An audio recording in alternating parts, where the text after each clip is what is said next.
Inconsistency has plagued our season, but with just 5 games remaining in today's season finale, can Everton do the unthinkable and go from relegation battlers to European qualifiers? Let's find out. But as ever, if you're enjoying the series so far, please feel free to like and subscribe, and let's get into today's episode. Now, we're currently sitting in 8th place in the Premier League, a whopping 8 points behind Newcastle United in the final Champions League spot. However, we are only just 4 points behind Aston Villa in the 5th and final Europa League spot. However, unfortunately, they do have 2 games in hand on us. But with the likes of Nottingham Forest, Brentford, Luton Town and Sheffield United finally finishing off with Arsenal away in the league, I'm pretty happy that we've got a fairly favourable run in the last few games of the season, and I'm pretty confident we're going to be able to surpass the board's objectives of just finishing mid-table and potentially be able to do something quite special this season. However, when I put the question to you asking if you had the same level of confidence in this team that I do, asking whether or not you thought I was going to be able to qualify for the Champions League, whether I was going to be able to get into the Europa League, whether I was only going to be able to make it to the Europa Conference League, or if it was going to be a complete bottle job and to get absolutely no European football ahead of next season, I think it was a fairly sensible reply. The overwhelming majority was that people thought I would be able to qualify for the Europa Conference League this season. Although with people suspecting that I was going to perform a bottle job and have no European football for next season, I'm not quite sure whether or not I should laugh or cry. However, as I said, bearing in mind we are 8th place in the table, sandwiched between the likes of Chelsea, Arsenal and Manchester United,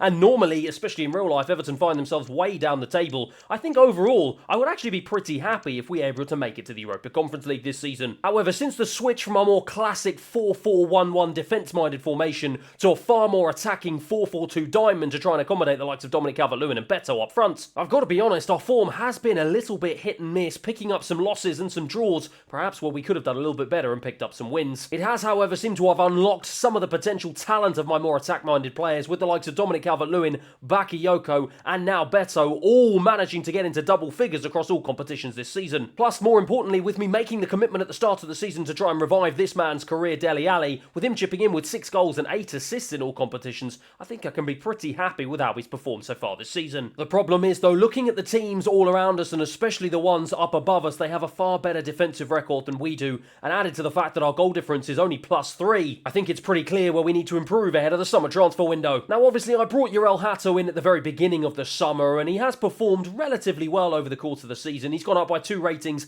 only to 75, but he does still have that something special, and he is only 18 years of age, so I am confident he can develop into a potential world-class talent. Vitaly Mikalenko, on the other hand, yes, he's only 24, and yes, potentially he does have his best years ahead of him, but with him only being 76 rated, and him now being usurped at the left-back spot by this man, Hato, potentially he's one man that I can get rid of, and potentially try and see if I can raise some additional transfer funds. However, on the other side of defence, with Ashley Young now 38 years of age and only 67 rated, retiring at the end of the season, as well as the Everton legend Seamus Coleman also retiring at the end of the season as well, it leaves the 22-year-old Nathan Patterson being the strongest right back at the club at only 73 rated. Now, I spoke at length about the potential talent of this man Brian Williams coming through my academy and only being 18 years of age. Clearly he's got some room to grow and develop, and he's already gone up by 2 ratings to 63. However, with me wanting to improve my defence next season, is now the time to consider adding him to the loan list to see if he can get some first team football elsewhere, or should I stick with the young man as I have done this season and try and see if he can grow and develop even further and oust to this man Nathan Patterson as my number 1 right back? Let me know what you think down in the comments below. As for centre-back, it's pretty much a collection of fairly average players right across the board. Yes, James Tarkowski is my captain and he has been fairly decent for me at the back so far this season. However, with him being 31 years of age and only 79 rated, he's probably not the sort of defender that I want to build the rest of my defence around for the foreseeable future. And with the likes of Michael Keane being 76 rated, the on-loan Mason Holgate 75, and of course Ben Godfrey being 76, I don't exactly have much depth. However, someone I am a little bit more excited about is this man Jared Brantwaite. He's been fairly average so far this season, hasn't exactly pulled up any trees, but he's only 21 years of age, he's already up to 77, and he is showing great potential. So maybe when the summer transfer window lines up, I might want to consider bringing someone in who can be his potential partner moving forward. However, ahead of the new season, if I want to improve on this £8 million budget that I've got remaining, I've got to make sure that I take advantage of all the games that we still have left to play, and I have to make sure that we qualify for some form of European competition this season in the Premier League. If I'm going to do that though, I'm going to have to make sure that I get the 3 points in my very next game, and that is exactly where we're going to kick off in our first played game of this episode. We are back at Goodison Park as we host Nottingham Forest here in front of our home fans in a game that we are expecting and a game that we absolutely must get the 3 points from here today. It's Everton, Nottingham Forest at Goodison Park. And it's no change from my usual starting 11. Jordan Pickford starts in goal, Nathan Patterson at right back, Tarkowski, Branthwaite and Hatto start at the rest of defence. Onana is in midfield along with Dele Alli, Bakayoko on the right and Danjuma on the left. Dominic Calvert-Lewin is partnered by Beto up front. Here we go then, a big game and a must-needed 3 points here ahead of us. We've got to try and see if we can do the business in front of our home fans. But let's see what we can do as Onana picks it up and sprays a lovely ball out to Bakayoko. I'm going to try and look for the overlapping run of Patterson. I do, and I fling it straight in. It was a decent ball in the end, but Calvert-Lewin just couldn't get on the end of it. Hatto weaving around, trying to find some options, and he finds Onana, who again weaves even more, finds Hatto again, and he goes down the line into Danjuma, who's just straight offside. Elanga into Danilo. Victor Roque now trying to skip past the challenge of Onana, does a really good job. Hatto blocks him though. Danilo picks it up and strikes with his left. Straight into the arms of Jordan Pickford. It's an easy one for the English goalkeeper. Bakayoko looked for the run of Dominic Calvert-Lewin, made some good space and he finds Beto. Beto holds it up well, plays it out to Danjuma. He's got the overlapping run of Hatto on the left-hand side, who throws it back in, looking for Dele Alli. Headed away by Danilo. Will Onana get there first? He will. Danjuma back over to the left-hand side. Hatto to throw it back in again, looking for the big head of Beto. Couldn't get on the end of it, but it's been a good start here for Everton in the opening 25 minutes. Onana over to Bakayoko. All Everton here inside the opening half an hour. Dominic Calvert-Lewin down the line into Nathan Patterson. Can he get there first? He can. It's a bit of a wild cross in the end, and it comes to nothing. Danilo for Nottingham Forest down the line into Elanga. He comes in field. He's going to turn around and look for Williams. Williams now back to Elanga. Elanga goes and gets challenged by Branthwaite. Brilliant piece of defending. And now Beto can try and stretch his legs down this left-hand side. He hasn't really got many options, but he's going to try and find Dele Alli. He was looking, sorry, it was Dominic Calvert-Lewin who made the run, but unfortunately couldn't quite find him. Victor Roque for Forest into Danilo, who's been heavily involved so far in this game, but he's yet to really spark this Nottingham Forest team into life. Elanga, though, goes past Hatto. Really nicely done. Tries to swing it in. Branthwaite comes across. Williams now has it for Forest. Turns, goes past him into Andre Santos, who's blocked off there. Nottingham Forest still have the ball, though. Elanga whips it across to the back post into Callum Hudson-Odoi, and Nottingham Forest take an undeserved, it must be said, 1-0 lead here right on the stroke of half-time. Well, once again, our defensive frailties proving to be our undoing, as it's an unmarked Callum Hudson-Odoi at the back post, no one picking him up whatsoever, and a diving header which Pickford just couldn't get to. He couldn't keep it out of the net. Too much power on it. Nottingham Forest, much to my frustration, take a 1-0 lead. Well, it's not been the first half that we would have wanted, but we're going to try and see if we can make amends here with 45 minutes left on the clock to try and see if we can get ourselves back in the game. Beto, though, into Dele Alli. He turns it around the corner into Dominic Calvert-Lewin, forces the goalkeeper into a smart stop. Tarkowski now to bring it out of defence, finds Bakayoko. This is a much better start to this half. Patterson now into the box, floats it over and looking for the head of Beto, just couldn't get there. Victor Roque now for Forest. He's going to try and be blocked off by Onana. Good defending, and then he goes and gives the ball away really cheaply. That's really poor from the Belgian, but in the end they end up running into trouble, and Hatto picks that one up. And now we're going to try and see if we can build out from the back here into Danjuma on the left. We've got 3 men up ahead of him. Beto tries to find Dele Alli, doesn't find Dele Alli. It's a poor ball, and that has pretty much been the story so far of this game for us. Callum Hudson-Odoi down the left-hand side. He's blocked off by Patterson, but in the end finds Nuno Tavares, the former Arsenal man, who bursts down this left-hand side. He's going to be tracked by Branthwaite all the way, but he goes past Branthwaite. In the end, he gives away a corner. Dele Alli down the line into Danjuma. Can we try and see if we can hit Nottingham Forest on the counter-attack? Beto back into the path of Danjuma. Really good stuff here. Tried to cut it back in. Bowley read it really well. We just can't seem to find the final ball here. It's been so poor from us inside the opening 70 minutes as Nottingham Forest now are going to try and see if they can add a second here to double our woes and add Sangaré into the striker. It's out to Callum Hudson-Odoi, the goal scorer. Pickford blasts it back into him. It's cleared off the line by Tarkowski. What on earth was Pickford doing there? Bakayoko comes across and challenges really well and wins the ball back and now gives it to Onana. Can we try and see if we can start some sort of counter-attack? Dele Alli, it's so poor yet again up front. Into Victor Roque now. Nottingham Forest have really got their tails up, and that is a brilliant run, but a really terrible cross. Easy for Branthwaite. And now Patterson into Bakayoko again to try and build out from the back. Dominic Calvert-Lewin looks for Beto. Beto tries to play short into Danjuma. He turns.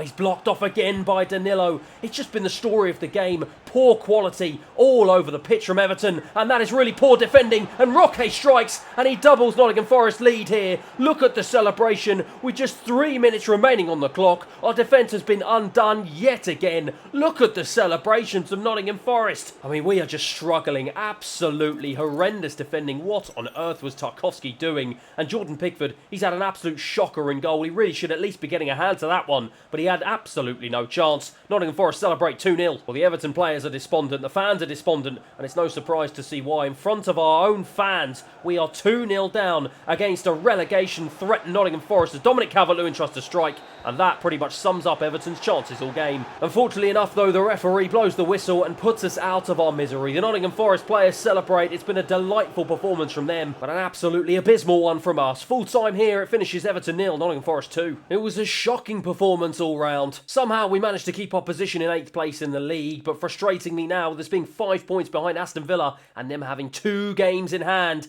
It is getting really close to the wire if we want to qualify for Europe this season. I said I didn't know whether or not to laugh or cry when 25% of you thought I was going to bottle it this season. Or perhaps you were a little bit more on the money than I anticipated. The problem at the moment defensively, we just keep getting caught on the counter-attack time after time after time. And looking at the individual roles of some of these players, to be fair, it's not really hard to see why. Specifically Onana, his attacking support duty is on balance, but I'm going to change that straight away to stay back while attacking. And as Dominic Calvert-Lewin doesn't exactly offer us the same level of pace that Beto does, I'm going to change his attacking runs to be focused more on being a target player, and instead I'm going to shift Beto to try and get him behind the defence. Both Bakayoko and Danjuma have been pretty anonymous on both sides of my midfield, so instead I'm going to try and see if they can both cut inside to try and get involved in the action a little bit more, and instead try and rely on both my right back and my left back to try and provide more overlapping runs to get the width out wide. And with Dele Alli coming to our rescue, scoring the one and only game in a game that managed to finish 1-0 with the first clean sheet for us in a very long time, it seems like those tactical tweaks have made an instant impact. And with another goal for Dele Alli and an early one from Beto giving us another 3 points away from home against Luton Town. 2 wins in a row have lifted us up to 7th place in the table, now just 2 points off of Aston Villa, who still though have 2 games in hand on us. However, in other more transfer related news, I've received 2 emails from my assistant manager reminding me of the loans expiring of Mudryk and Arnaut Danjuma as well. Now these are the 2 players who've been playing on the left hand side of midfield, Danjuma of course from the very start of the season and Mudryk coming in midway through. And whilst Danjuma is my second highest rated player being an 80 rating, and with Mudryk only being 23 years of age still having the potential to be a pretty decent player, neither of them unfortunately have set the world alight so far this season. Danjuma, in spite of playing 35 games in all competitions, 32 of those in the Premier League, has only scored 3 goals and assisted 4 times. And as for Mudryk, 14 games in all competitions, 11 of those coming in the Premier League, but just the one single solitary goal being that wonder goal that he scored earlier on in the season. He hasn't really contributed at all and hasn't had the impact that I was hoping for. So with both of them only having 1 month left remaining on their loan contract, again, let me know down in the comments below what you think I should do. Should I consider keeping them both at the club or perhaps only keep one of them? If so, let me know which one you want. Or should I look to wipe the slate clean next season, get rid of them both and bring in some fresh new blood to play on the left hand side of my midfield? However, with only 2 games left remaining in the Premier League and the first one being against a relegation threatened Sheffield United in 19th place, with this being just 3 points behind Chelsea now in 5th place, the fight for the opportunity to play European football in the Europa Conference League next season is well and truly on. And bearing in mind I don't exactly have much strength and depth off the bench, and hot off the heels of winning our last 2 games in a row, I have maintained the usual starting 11. Let's hope to see if we can make it 3 in a row here today. Tarkowski flings it over to the left-hand side to an unmarked Hato, who's very, very advanced so far at the beginning of this game. Plays it short to Onana. Onana looks forward, gives it away. That is pretty much the pass of a central defensive midfielder, if I've ever seen one. Ahmed Allah now, out to Hammer in the centre of the park. He plays a lovely ball into Archer. Sheffield United looking to put down their authority early here, as they force Pickford into a good save. Going to be a short corner that Fleck looks like he's going to be the man to take. He does take it short, and he finds Hammer, who goes out to the edge of the box. This looks like something straight out of the training ground here. Archer picks it up. The block is from Hato, a good block from the left back.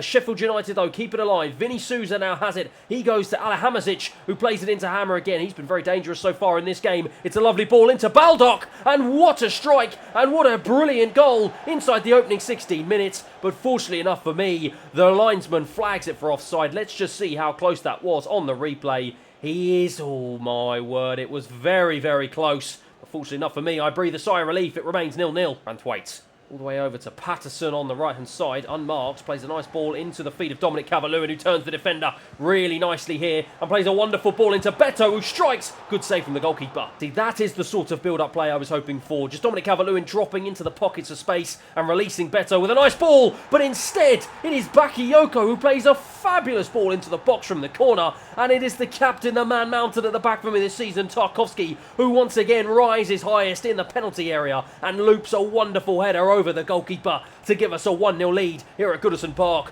What a brilliant goal, and let's check out the replay. A fabulous corner in, and James Tarkowski rises highest, and it's an absolute bullet header over the goalkeeper. Everton lead here as he celebrates 1-0. Archer for Sheffield United. They're going to try and see if they can look to strike back immediately, and that's a nice little pass into Baldock there. He has it. He's been chased down by Brantwaite. Does a good enough job of holding him off, though. He's looking for options, turns, finds Ahmed Haller. He's going to try and look over the right-hand side, but instead finds Fleck. He finds Archer, who strikes straight at Pickford. Dominic Calvert-Lewin once again has come short and once again plays a nice ball into Beto, who just turns around the defender really nicely, looks to play it into Danjuma. Danjuma has the pace and the acceleration to get it away from the defender. He's going to try and see if he can play a ball into the box here, but goes all the way back to Onana because he runs out of options. Onana now has it. He goes infield to Dominic Calvert-Lewin. He turns. He strikes from distance straight at the goalkeeper, and in the end he makes a bit of a meal of it, but he does clear it away. Baldock now for Sheffield United. It's played right to the back post here. Fleck gets onto the end of it, plays it back in for Larouche. Brantwaite, though, comes across with a huge challenge and a much-needed challenge, and now Dominic Calvert-Lewin can try and stretch his legs. I'm going to try and play this one over to Beto, looks to run the channels. He took it down well, doesn't really have many options, but manages to hold it up decently enough. He's going to cut back now into Dele Alli. The ball was behind him into Dominic Calvert-Lewin. I was expecting him to run in front,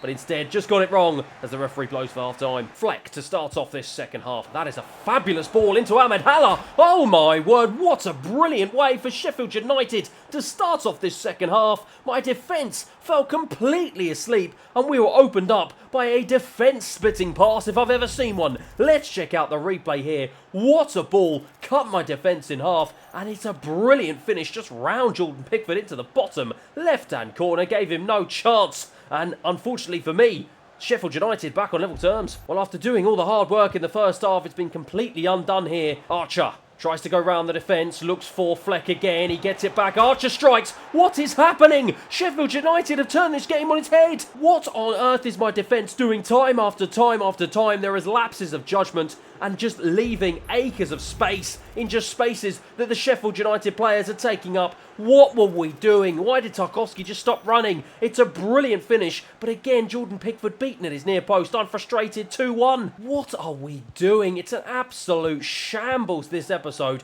We can't seem to string any passes together, and our defence has been nothing short of woeful. Sheffield United have really got their tails up here now. They've got possession of the ball in my half again. Now Hammer plays a lovely ball into Archer. Archer looks to be held up by Tarkowski. Plays it back into Baldock, though. He looks for Hammer again. Sheffield United are looking to hammer in the final nail in my coffin here, if they can do just that. Archer on the edge of the box. He's been blocked off by Hatto. He strikes. Oh my word, this is a total disaster. Sheffield United are making an absolute mockery of us here at Goodison Park. My defence are just so slow. I am absolutely smashing the circle button to try and see if they'll put in a challenge. No one's doing anything. Jordan Pickford so poor again at the near post, and Sheffield United lead 3-1 here at Goodison Park. Arushi into Archer, into the channel. Tarkowski comes across to cover, though. Good defending, finally, from one of my centre-backs. Now Hatto has it, though. He's going to try and play a ball forward into Beto. Beto's going to look to go down the line into Mudryk, who's come on as a substitute in place of Danjuma. He's got the pace now to try and get away from the left-back. Throws it into the box, looking for the head of Dominic Calvert-Lewin. It goes off for a corner, though, that Bakayoko is going to take. This is how we scored our first goal. Can we try and see if we can score our second this way? Tarkowski gets it all wrong, though. Into Hammer again. That man has been so influential here for Sheffield United in the second half.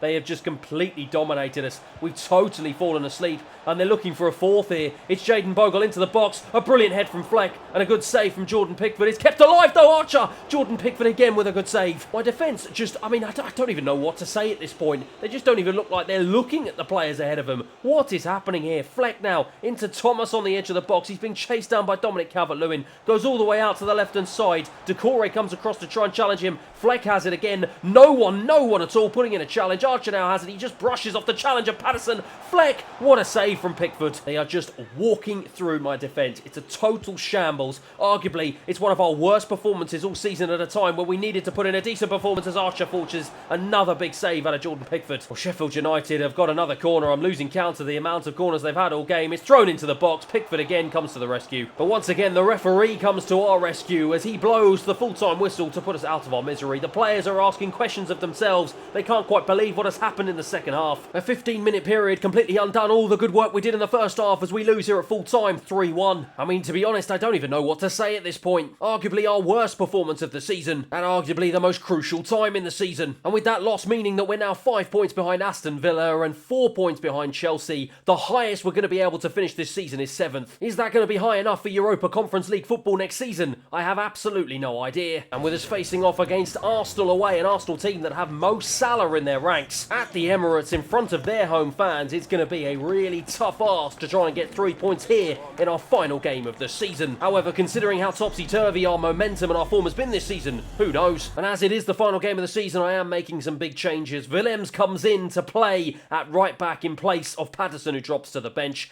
Garner comes in place of Onana, who's been pretty poor in the last few games. And Mudryk comes in to play for his place in an Everton shirt ahead of the new season as he starts on the left-hand side of midfield in place of Danjuma, who drops to the bench. Well, we lost at the start of this episode and we lost just against Sheffield United right then. We're now facing off against the best team of all of them. What are we going to do? Branthwaite to try and bring it out of defence, and he runs himself into trouble and he runs into a Mo Salah who is rampant in the Premier League this season. He's got the pace to get away from Dele Alli. Jordan Pickford with a flying save. Arsenal don't keep it in play, goes out for a corner. Well, it's 7 minutes in here and we're already under the cosh. Mendy has it. Garner though comes across, starting ahead of Onana, shows why it was the right decision to put him in there. And now look at him, he's driving down the right hand side, doesn't have any options. He doesn't really have the pace to get away from the defender, but does play a lovely ball into Bakayoko, and Bakayoko's going to float it in, looking for the head of Dominic Calvert-Lewin, gets the cross all wrong. Tarkowski goes short into Mudryk, who's come central, finds Hato and the overlap. Hato back into Dele Alli, who strikes. How much he would love to score against Arsenal. Martinelli for Arsenal. They're going to try and see if they can hit us on the counter-attack. They go out to Mendy on the left-hand side. He's been chased down by Willems. Really, really nicely done by the Belgian. Can he play a nice ball into the path of Dominic Calvert-Lewin? Yes, he does. Calvert-Lewin drives into the box, strikes with his right. Good save from Ramsdale. Bakayoko's going to take the resulting corner. James Tarkowski is up. He is the target, heads it down. Another good save from Ramsdale, though. Jorginho now for Arsenal. He's been chased down by Dele Alli,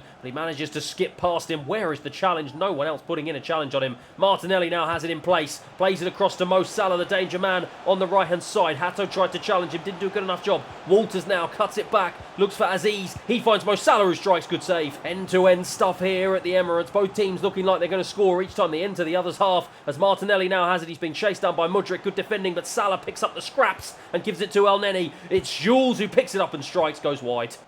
Branthwaite, oh my God, he's under loads of pressure there and he gives it to Martinelli, and Martinelli puts it in the back of the net and says thank you very much. It's the easiest goal he'll score all season. Yet again, slack defending, and Mo Salah yet again being the man to take advantage, give it straight into the path of Martinelli, and look at that for a finish. Gave Pickford absolutely no chance. Arsenal lead 1-0. Branthwaite to bring it out of defence, goes into Dele Alli, who tries to turn El Neni, and then he does a good job of challenging him though, and Arsenal once again can break here. We're frantically trying to make up the spaces as we try and see if we can get the ball back immediately, but Arsenal are just working the ball really nicely here into Martinelli. He's almost blocked off by Tarkowski. Mo Salah, Aziz has it. He strikes straight at Pickford, who clears it away into the path of Hato, who will hack this one clear. Mudryk now. Mudryk goes in field for Beto. He's got an overlapping run of Mudryk and he does manage to find him again. Mudryk now has space to drive into. He's going to try and drive into the box. Can I look for the cutback into Dominic Calvert-Lewin? Yes, I can. What a save from Ramsdale. Well, that was the chance. He should have scored. He must score, but he didn't. And now we only get a corner. It's thrown in by Dele Alli. It's headed away by Martinelli. Only out as far as Mudryk. Dele Alli has it again, throws it back in, looks for Beto with the head off the bar. Well, we've had chances, I would argue. We've actually created the most clear-cut chances all episode here against Arsenal in the first half, but frustratingly we find ourselves 1-0 down, and Arsenal now are in the ascendancy with Mo Salah down the right-hand side, cuts inside, goes past Hato. He can't go past Branthwaite. Yes, he can go past Branthwaite. He goes past 2, goes past 3 into Jorginho, and Arsenal take a 2-goal lead here right at the start of the second second half. Jorginho slides on his knees. He knows the damage is done, and he knows that's exactly how Arsenal would have wanted to start this second half. Mo Salah, yet again, the danger man, plays a lovely ball into Jorginho. We just didn't cut off the supply. We didn't put in a strong enough challenge, and in the end, Jorginho is on hand to fire past Pickford. Arsenal lead 2-0. Slack defending, yet again, is costing us. It's cost us all episode. It's cost us all season now, to be honest, but it has really come to the fore this episode. Timber down the right-hand side into Walters. Arsenal sensing blood here. They sense they could be onto a real rout here. As now John Jules into the penalty area. Aziz looks for Martinelli. He turns. Pickford with a good save. 60 minutes on the clock here. And to be honest, we do not look like we are going to score in this second half. It's been a really poor performance. Arsenal really in the ascendancy, but Mudryk wins the ball back. He's being challenged though, but just about manages to get past two players. Really good stuff from the Ukrainian. Branthwaite now to bring it out of defence. Has he got any options? Plays it in field for Dominic Calvert-Lewin, who's come short. Finds Dele Alli. Going to look for the run out wide of Hato. The ball was on to Beto there. He didn't quite find him. Dele Alli though will now try and look for him a second time. Loses it. And again, that is pretty much the story of Everton Football Club this episode. John Jules into Jorginho, who's really advanced. John Jules gets it back from him though. It's blocked off by Garner, but John Jules has it again as he tries to strike. It's a poor one, straight into the arms of Pickford. Branthwaite into Beto. Beto round the corner into Hato. Hato's going to look for the run. He looks for Mudryk on the left-hand side, who's got the pace to get away from the right back, and he drives down this left-hand side. Going to try and cut it back into Beto, who strikes with his left. Good save from Ramsdale. It's kept alive by Bakayoko. Bakayoko tries to strike on his left. Blocked. Corner. Well, that's the first proper opportunity we've had all second half here. Dele Alli's going to try and throw it in. Can we get a lifeline? It's into Bakayoko. Headed away by Martinelli. Only out as far as Branthwaite. He gets onto the loose ball and finds Tarkowski. Not the man I would have wanted, but he drives into the box.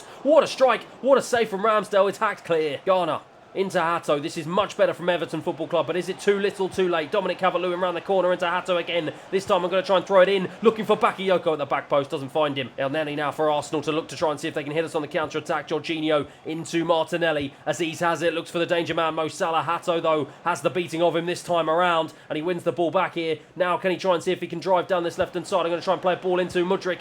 Timber's too strong for him, and again it's really poor from us. Dele Alli now trying to drive down the left-hand side yet again. Cuts in field, looks for Beto. Beto doesn't really have any options. He shapes up to strike straight at Ramsdale. Well, we're deep into stoppage time. Arsenal lead 2-0, and if we do score, surely this is just going to be a consolation. It's thrown back in, looking for the header, Tarkowski! And Tarkowski once again is the man who comes to our rescue. Another bullet header from the centre-back. But is it too little too late for Everton? I mean, I feel like pretty much every goal so far this episode has come from that man, James Tarkowski.